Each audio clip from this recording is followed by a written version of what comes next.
Top topik yang pertama pemirsa, di tengah suasana pengungsian di lapangan Gelora Samador ada aktivitas yang tidak pernah berhenti. Sejak pagi para petugas dapur umum Kementerian Sosial bersama dengan personil TNI Polri dan relawan berjibaku menyiapkan ratusan hingga ribuan porsi makanan. Semua dilakukan untuk memastikan kebutuhan para pengungsi terpenuhi dengan baik.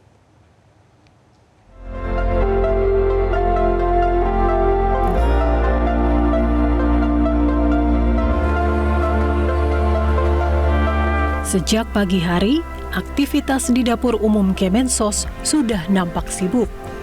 Tangan-tangan petugas bergerak cepat untuk menyiapkan makanan bagi para pengungsi. Ada yang membersihkan bahan makanan, memotong sayur, memasak nasi, hingga menyiapkan lauk pauk. Dapur umum Kemensos ini sudah disiapkan sejak awal bencana saat warga berlari menyelamatkan diri dan membutuhkan tempat perlindungan serta makanan.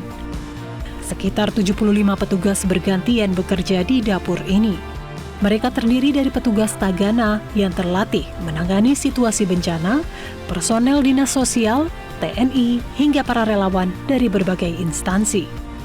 Tak hanya memasak untuk pengungsi, dapur Kemensos ini juga menyiapkan makanan bagi para petugas dan relawan yang masih bertugas di sejumlah lokasi. Dalam sehari, makanan disiapkan sebanyak 3 kali. Untuk bayi, balita, dan lansia, petugas menyiapkan menu berupa bubur. Sementara bagi orang dewasa, menu berupa nasi, lauk, dan sayur. Koordinator Dapur Umum Kabupaten Sika, Agustina Damarti, mengatakan untuk memenuhi kebutuhan makan di tenda pengungsian butuh sekitar 500 hingga 600 kg beras setiap harinya. Jumlah itu bukan hanya untuk para pengungsi, namun juga untuk petugas dan relawan yang masih menjalankan tugas di lapangan, termasuk mereka yang bertugas di bandara untuk mendistribusikan bantuan.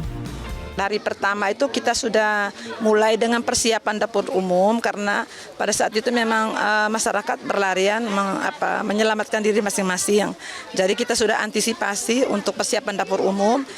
Pas saat itu juga Pemda setempat kita sudah berkoordinasi dan dinas sosial sudah sebagai tugas pokok itu di dapur umum kita sudah mulai dan siapkan area dapur umum dan perlengkapannya. Bagaimana Ibu dan teman-teman di sini memastikan kalau makanan yang disalurkan ini tetap bergizi dan juga aman bagi para pengungsi? Kami pastikan dalam arti kita berkoordinasi dengan dinas kesehatan, artinya mereka juga ikut memantau pekerjaan kita di sini.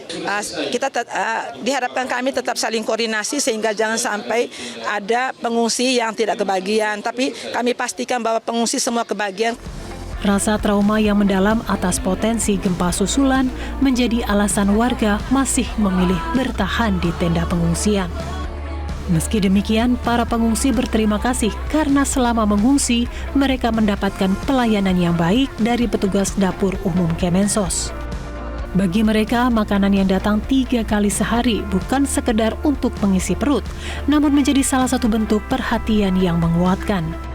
Salah satu warga asal desa Wuring, Ati, mengungkapkan makanan yang disajikan oleh petugas dapur umum memiliki porsi yang pas dan rasanya enak. Makanannya enak atau enggak, Kak? Enak. Kak, porsinya yang dikasih banyak apa gimana, Kak? Cukup atau seperti apa? Atau kurang? Banyak juga, cuman kita cuma ambil sedikit. Oh, bisa ambil sepuasnya sendiri? Iya. Oh, kakak yang mau disampaikan untuk pekerja yang masak buat kakak dan pengungsi di sini apa, Kak? Terima kasih banyak buat juru masak sudah melayani kami dari pertama masuk di sini sampai terakhir. Hingga kini sebanyak 1.400 warga masih mengungsi di 38 tenda pengungsian yang berada di lapangan Gelora Samador.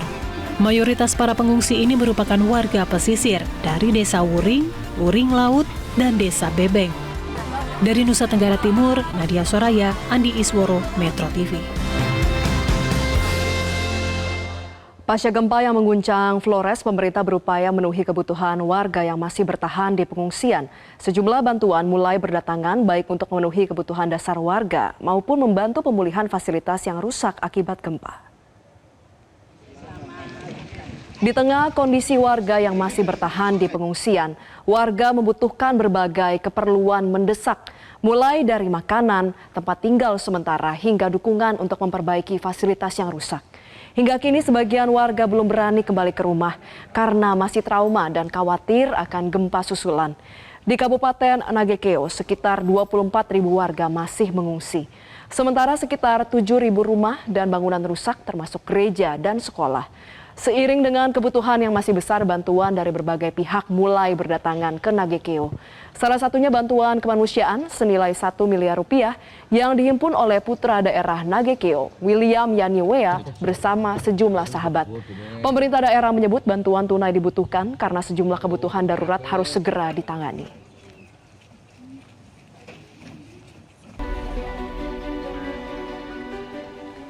Sebanyak 6 pesawat TNI Angkatan Udara diberangkatkan membawa logistik dan peralatan untuk mempercepat penanganan bencana.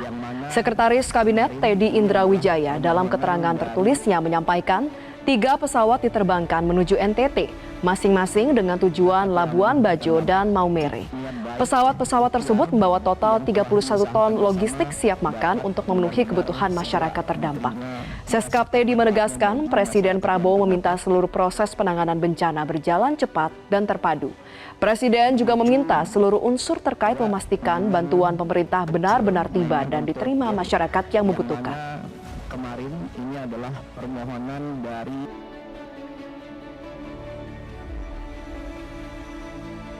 Jelajahi cara baru mendapatkan informasi. Download Metro TV Extend sekarang.